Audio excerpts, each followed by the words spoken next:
For this exercise, you're going to set up with some sort of weight or some sort of stable surface that you can put your foot on. You're going to set up the affected side, the leg behind, so that this knee is behind this knee here.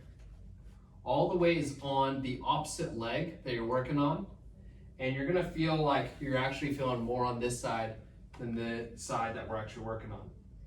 So in this position here, you're going to think about trying to do this motion here, pulling the toes up and the knee to chest like this. That's the intent. In this position, think about doing that just very lightly, just enough to activate the muscle here. If you do this too hard, you can have the opposite effect of what we want.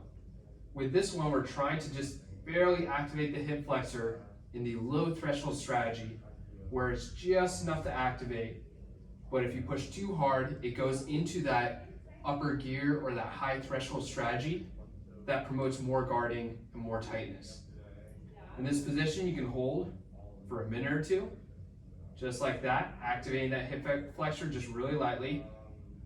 And just to make sure that you're not pulling and activating that muscle too hard, I'd recommend getting up, testing it out, see how it feels after doing this for a minute. If you feel like it's tightening up, you might be doing it too hard. Try again, but just 50% of that amount of effort. If you need to, you can put your hands on something just for balance so you can just focus on that muscle activation.